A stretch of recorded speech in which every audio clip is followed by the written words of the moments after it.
Okay, combination આપણે start કરેલું છે અને કોમ્બિનેશનમાં જે વસ્તુ આપણે શીખેલા છે એની ચર્ચા કરીએ આગળ. કોમ્બિનેશન મીન્સ કે સંચય. શું એટલે કે સંચય? સંચય મીન્સ કે અરેન્જમેન્ટ કરવાની છે અને અરેન્જમેન્ટ ઉપર આપણે ઘણા બધા બેસિકલી જે ફોર્મ્યુલા ઉપર એક્ઝામ્પલ છે એ આપણે સોલ્વ કરેલા છે. ઓકે, તો હવે આપણે થિયરી બેઝ કાલ આપણે એક્ઝામ્પલ એક કાર્ડ્સ વાળા એક્ઝામ્પલ જોયા, જેમાં ઇકો ફુલ્લી બધા ટાઈપના એક્ઝામ્પલ જોયા હતા પેટા પ્રકારમાં, અને એક આપણે જે ટુકડી બનાવવાની હતી એની ચર્ચા કરી હતી. ઓકે, તો નેક્સ્ટ આપણે આજના લેક્ચરમાં ફરી પાછા એના એક્ઝામ્પલ ઉપર આવી જઈએ અને એક્ઝામ્પલ શું કહેવા માંગે છે એ જોઈએ. કોમ્બિનેશન મીન્સ કે પસંદગી એટલે કે સિલેક્શન, એન્ડ ક્રમચય એટલે કે પરમ્યુટેશન. પરમ્યુટેશન એટલે કે અરેન્જમેન્ટ. ઓકે, કોઈ વસ્તુની ગોઠવણી કરવાનું કીધું હોય તો પરમ્યુટેશનનો યુઝ થાય, અને કોઈ વસ્તુની પસંદગી કરવાની હોય એટલે કે સિલેક્શન કરવાનું હોય ત્યારે કોમ્બિનેશનનો ઉપયોગ થાય છે. બેઝિકલી કોમ્બિનેશન પરમ્યુટેશનમાં થોડો ડિફરન્ટ છે. બે સેમ વસ્તુ છે એવું વિચારી ન લેતા. ઓકે, ફોર્મ્યુલા બેઝ તો અલગ જ પડે છે, પરંતુ કન્સેપ્ટ બાબતે અને થિંકિંગ બાબતે પણ અલગ પડે છે. ઓકે, તો 7.4 એક્સરસાઇઝમાં આપણે 1, 2 અને 2 જેટલા એક્ઝામ્પલ એના પેટા પ્રકાર એ આપણે જોઈ ગયા છીએ. હવે આપણે 7.4 માં આગળના ત્રીજા નંબરના એક્ઝામ્પલથી આપણે સ્ટાર્ટ કરશું. આજે આપણે 3 એક્ઝામ્પલ કરશું, કાલ 3 એક્ઝામ્પલ કરશું, એટલે આપણો જે ટોપિક છે એ આપણે કમ્પ્લીટ થઈ જશે. ઓકે, જેવો આ ટોપિક કમ્પ્લીટ થશે એટલે કે miscellaneous exercise PNC permutation and combination ઉપરના કમ્બાઇન્ડ દાખલા જે હોય એ આપણે કરવાના છે. કમ્બાઇન્ડ હોય પણ ખરા અથવા અલગ પણ પૂછેલા હોય એ મિસલેનિયસ એક્સરસાઇઝ આપણે જોવાની છે. ઓકે, એના પણ NCERT બુકના એક્ઝામ્પલ પણ આપણે જોશું. એ કમ્પ્લીટ થશે પછી આપણે નવા યુનિટ ઉપર ફોકસ કરશું.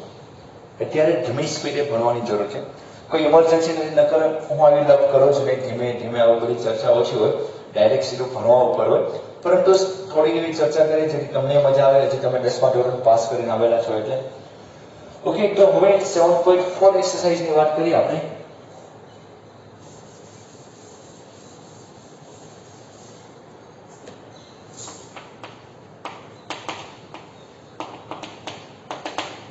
સંચય એક્સરસાઇઝ નંબર 7.4. રકમ એની આપેલી છે કંઈક તમારી અહીં લખીને આવે છે દાખલા નંબર 3 કે વર્તુળ પરના 21 બિંદુઓ અથવા બિંદુઓમાંથી કેટલી જીવા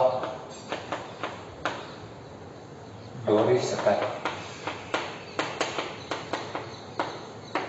કેટલી જીવા દોરી શકાય છે? તો ક્વેશ્ચન માર્ક આપેલો છે. ઓકે, તો હવે આપણે એક્ઝામ્પલ જોઈએ કે વર્તુળ પરના 21 બિંદુઓ આપેલા છે. કેટલા બિંદુઓ આપેલા છે? 21 બિંદુઓમાંથી કેટલી જીવા દોરી શકાય? તો હવે તમને એવું લાગે કે સર આ કયા ટાઈપનો એક્ઝામ્પલ છે, પરમ્યુટેશનનો છે કે કોમ્બિનેશનનો છે? પરંતુ 21 બિંદુઓની ગોઠવણી શબ્દ નથી આપેલો. તમને એમ કીધું કે 21 બિંદુઓમાંથી જીવા કેટલી બને. તો 21 બિંદુઓ છે, ધારો કે 1, 2, 3, 4 કેટલા બધા બિંદુઓ છે, એમાંથી જીવા કોને કહેવાય? તો બે બિંદુને જોડી જે લાઈન બને, જેને આપણે રેખા કહીએ, એને આપણે જીવા કહી શકાય. વર્તુળની વાત કરીએ ધારો કે સર્કલ છે. ઓકે, સર્કલ માપનો સર્કલ છે. ધારો કે 21 પોઈન્ટ છે. આ બધા થઈ કેટલા થાય? લાઈક 21 પોઈન્ટ છે. તો ધારો કે આ અને આ પોઈન્ટને હું જોઈન્ટ કરું તો એ જીવા થાય. આ અને આ પોઈન્ટને જોઈન્ટ કરું તો જીવા થાય. આને આને જોઈન્ટ કરું જીવા થાય. આને આને જોઈન્ટ કરું તો જીવા થાય. આને આને જોઈન્ટ કરું જીવા થાય. અહીંયા જીવા, બધા પોઈન્ટને એકબીજાને જોઈન્ટ કરો તો એ બધી શું રહેશે? જીવા બનવાની છે. તો 21 માંથી જીવા બનવા માટે ઓછામાં ઓછા કેટલા પોઈન્ટ જોઈએ? 2 પોઈન્ટ જોઈએ. એટલે કે 21 બિંદુઓમાંથી કોઈ પણ 2 પોઈન્ટ લઈને તમે જીવા બનાવી શકો છો. તેનો મતલબ શું છે કે 21 બિંદુઓમાંથી 2 પોઈન્ટ લેવાના, એટલે કે પસંદગી કરવાની છે. કોઈ પણ 2 પોઈન્ટ લઈ શકો. સમજાય તમને? કોઈ પણ 2 પોઈન્ટ લઈ નાખો એટલે કે પસંદગી આવ્યું. પસંદગી એટલે કોની ઉપરનો એક્ઝામ્પલ થઈ ગયું? કોમ્બિનેશન ઉપરનો થઈ ગયો. કોનો ઉપયોગ થાય? સંચયનો ઉપયોગ થાય. એટલે કે જીવા બનાવવા માટે ઓછામાં ઓછા 2 બિંદુનો ઉપયોગ થાય છે. તો હવે આપણે શું કરશું? તો વર્તુળ પરના જીવાની પસંદગીનો પ્રકાર. તો જીવા માટે ઓછામાં ઓછા 2 બિંદુ. કેટલા બિંદુ ટોટલ? 21. કેટલા બિંદુ છે ટોટલ? 21. સંચયનો ઉપયોગ કરી એટલે કે 21 માંથી ઓછામાં ઓછા કેટલા બિંદુ ઉપાડી શકાય છે? 2. ઓછામાં ઓછા શબ્દ યુઝ ન કરો તો પણ ચાલશે. કોઈ પણ 2 બિંદુને જોઈન કરશો એટલે જીવા મળશે તમને. એટલે કે 21C2 આવશે. સૌથી વર્તુળની સૌથી મોટામાં મોટી જીવા કઈ થાય? તો તમને બધાને ખબર છે વર્તુળની મોટામાં મોટી જીવા એ વ્યાસ છે, એટલે કે ડાયામીટર છે. એ સૌથી મોટામાં મોટી જીવા છે. એવું બધું તમે બેઝિક 8મા 9માં શીખીને આવેલા છો. ઓકે, તો 21C2 ઇટ મીન્સ 21 ગુણાકાર 20 આવશે. 21 ગુણાકાર 20. બે સ્ટેપ જો. 2 ગુણાકાર 1 પછી શું આવશે? 10 આવશે. અહીં શું આવશે? 10. એટલે કે આન્સર શું આવશે? 210. આન્સર શું આવશે તમારો? 210 આવશે. ઓકે, તો 21 બિંદુઓમાંથી 2 બિંદુની પસંદગી દ્વારા કેટલી જીવા બનાવી શકશો તમે? 210 જેટલી જીવા બને 21 બિંદુઓનો ઉપયોગ કરી. જો બિંદુઓની સંખ્યા અલગ આપેલી હોય તો જવાબ પણ કેવો થઈ જવાનો છે? બદલાઈ જવાનો છે. ઓકે, એટલે ખાસ ધ્યાન રાખજો, કન્સેપ્ટ સમજજો કે કોમ્બિનેશનનો ઉપયોગ થાય છે. કોનો ઉપયોગ થાય છે? કોમ્બિનેશનનો ઉપયોગ થાય છે. ચાલો પછીનો એક્ઝામ્પલ જોઈએ. શું કહેવા માંગે છે?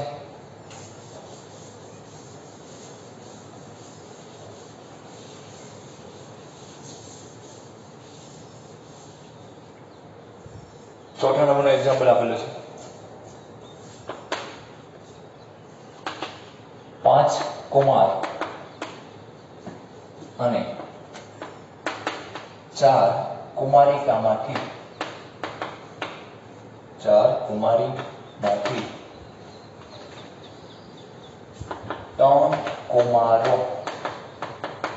અને 3 કુમારીઓની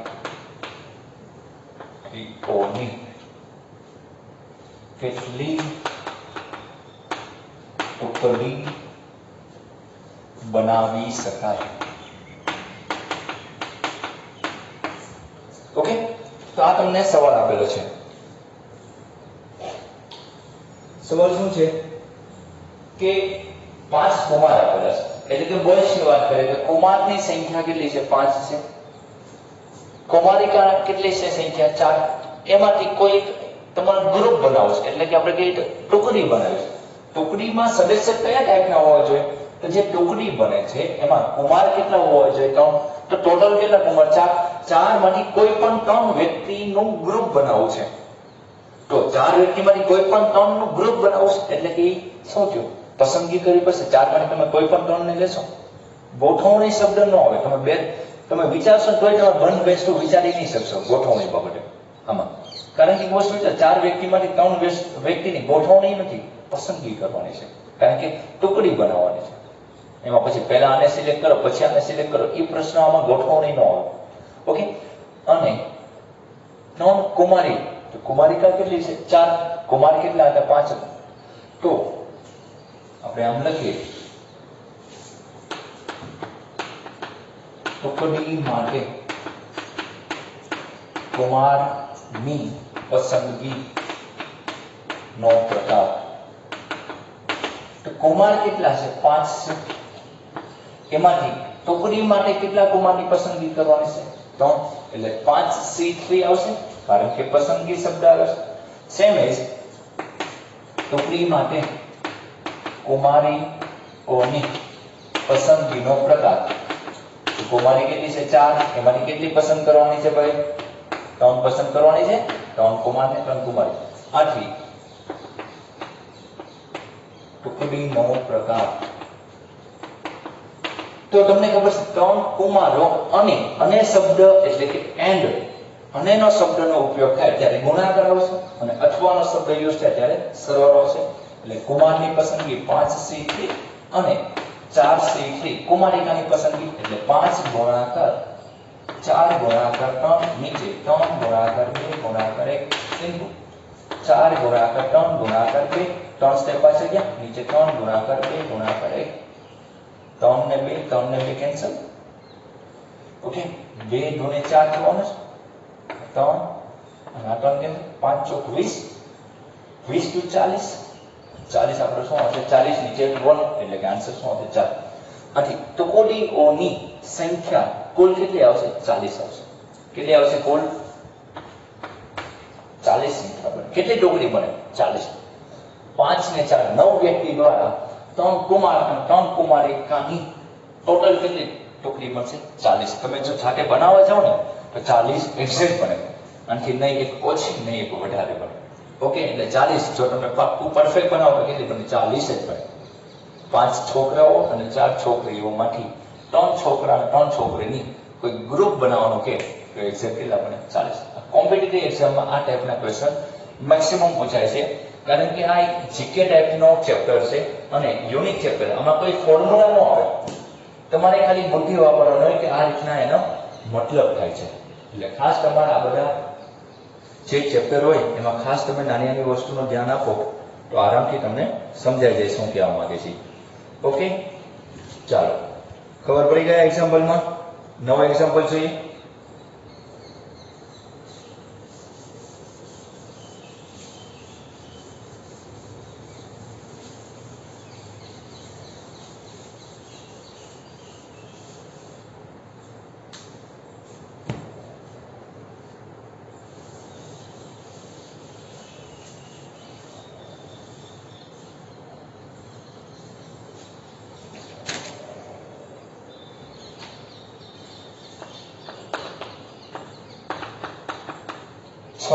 લાલ દડા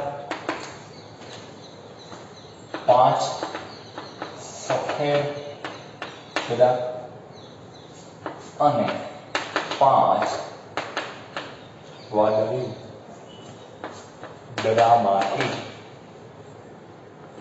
દરેક રંગના 3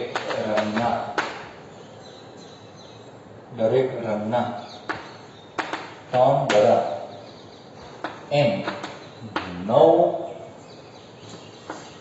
દડાની પસંદગી કેટલા પ્રકારે કરી શકાય? કેટલા પ્રકારે કરી શકાય? ક્વેશ્ચન સારો એવો છે, સમજવાની ટ્રાય કરો. શું કીધું છે? ઓકે હવે સમજો પહેલા.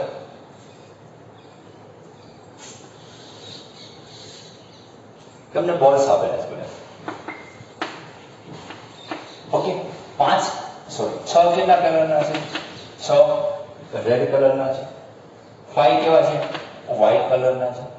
એન્ડ 5 કેવા છે? બ્લુ કલરના છે. ઓકે તો હવે ટોટલ કેટલા દડા છે? 6 ને 5 11 ને 5 16. તો 16 જે બોલ્સ આપેલા છે એમાંથી તમારે 9 બોલ્સ ઉપાડવાના છે. એટલે કે અહીં ગુજરાતીમાં શું લખેલું છે? પસંદગી કરવાની છે. પસંદગી એટલે ખબર પડી ગઈ કે કોમ્બિનેશન છે એટલે સિલેક્શન કરવાનું છે. તો કોઈ પણ 9 દડા ઉપાડવાના છે. ટોટલ કેટલા દડા છે ભાઈ? ટોટલ કેટલા છે? 16. એમાંથી 9 દડા ઉપાડવાના છે. પરંતુ એમાં કન્ડિશન શું? કન્ડિશન ઈ અને જે માંગેલું છે કન્ડિશન શું? કન્ડિશન છે કે 3 છે ભાઈ રેડ હોવા જોઈએ, 3 છે કે વ્હાઈટ હોવા જોઈએ અને 3 કેવા હોવા જોઈએ? બ્લુ હોવા જોઈએ. 3 આ હોવા જોઈએ અને 3 આ હોવા જોઈએ અને આ. તો બધા વચ્ચે અને શબ્દનો યુઝ થયો એટલે કે કોમ્બિનેશન આવશે. અથવા શબ્દથી કીધું એ શું કીધું? 3 રંગના એમ 9 દડા હોવા જોઈએ. તમે અથવા બોલશો તો ખાલી 3 દડા થશે. એટલે કે 3 રેડ અને 3 વ્હાઈટ એન્ડ 3 બ્લુ. ઓકે તો ખબર પડી કે કોમ્બિનેશનનો યુઝ થાય છે અને શબ્દનો યુઝ થાય છે એટલે કે બધા વચ્ચે કયો સંબંધ આવશે? ગુણાકારનો સંબંધ આવશે.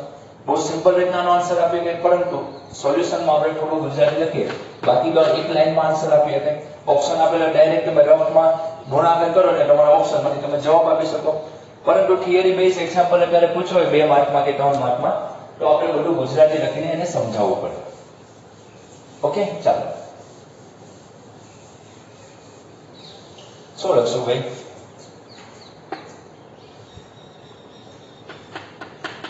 લાલ રંગના દડાની પસંદગી ઇઝ ઇક્વલ ટુ ત્રણ બોલ એટલે કે ટોટલ 9 છે એમાંથી કેટલા હોવા છે? 3 હોવા છે. તો લાલ રંગના કેટલા બોલ છે?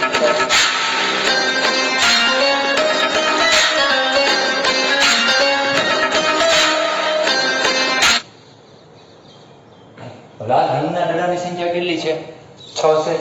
એમાંથી કેટલા કીધા છે? 3 રંગ આવી જવો છે. કેટલા આવે છે? 3 આવે છે. તો 6 C3. પછી કયાની વાત છે? સફેદ રંગના દડાની પસંદગી. સફેદ રંગના કેટલા? 5. એમાંથી કેટલા હોવા જોઈએ? 3 હોવા જોઈએ. પછી સફેદ પછી કેટલા આવ્યા? વાદળી રંગના દડાની પસંદગી. તો બ્લુ કેટલા છે? 5. એમાંથી કેટલા? 3. કારણ કે 3 રંગના કેટલા દડા હોય છે? 3 એટલે 9 થઈ ગયા. તો કુલ પછી શું હશે? આમ દડાની પસંદગી is equal to 6C3 into આ પણ હોવો જોઈએ અને આ પણ બનવું જોઈએ અને આ પણ બનવું જોઈએ. It means 6 into 5 into શું હશે? 4/3 into 2 into 1 into 5C3 5 into 4 into 3 3 into 2 into 1 ફરી વખત 5 into 4 into 3 by 3 into 2 into 1. Okay, સમજાય જેવું છે આરામથી, કારણ કે આ બંને કોપી છે. ખાસ શું કીધું? તો 9 દડાની પસંદગીમાં 3 બ્લુ હોવા જોઈએ, 3 રેડ હોવા જોઈએ, 3 વ્હાઈટ હોવા જોઈએ અને આને શબ્દ છે ગુણાકાર આવશે. જે લાલ હતા એ 6 માંથી કોઈ પણ 3 લઈ શકે. બ્લુ છે એ 5 માંથી કોઈ પણ 3 લેવાના છે. વ્હાઈટ પણ કેવા છે? 5 માંથી 3 લેવાના છે. કેન્સલ એટલે કેન્સલ કરી નાખો. 3 × 6 6 ઉડી ગયા. ઓકે, હવે 2 ગુણાકાર 2 × 4 4 ઉડા દઈએ આપણે. આ 3 અને આ 3 ઉડી ગયા. 1 ની કોઈ વેલ્યુ આમાં ગુણાકારમાં કઈ વાંધો નહીં આવશે. આ 3 અને 3 ઉડી ગયા. ઇટ મીન્સ પસંદગી દડાની પસંદગી ઇઝ ઇક્વલ ટુ મતલબ કુલ પસંદગી દડાની કુલ પસંદગી ઇઝ ઇક્વલ ટુ 5 25 25 ચોક ને 16 into 5 ચોક 20 મીન્સ કે 2000. કેટલો આન્સર આવશે? 2000 આન્સર આવે. તો કેટલી પસંદગી કરી શકાય છે? આ રીતના આપણે 2000 જેટલી પસંદગી થાય. દડાની આ રીતના જે કેટલા બોલ હતા? 16 જેટલા બોલ હતા. એમાં 3 રંગ આવી જતા. એમાંથી 9 બોલ પસંદ કરવાના છે. 3 બ્લુ, 3 વ્હાઈટ અને 3 રેડ. તો એ પસંદગી કેટલી રીતના થઈ શકે? 2000 રીતના થઈ શકે છે. ઓકે, તો આ રીતના એક્ઝામ્પલ આપણે આરામથી સોલ્વ કરી શકીએ છીએ. જો તમે કન્સેપ્ટ સમજો તો આરામથી તમને આવડી જશે. ઓકે, તો આ રીતના મેં તમને આજે 3 એક્ઝામ્પલ વાત કરી, કારણ કે આપણે સ્પીડમાં લેવાની જરૂર નથી.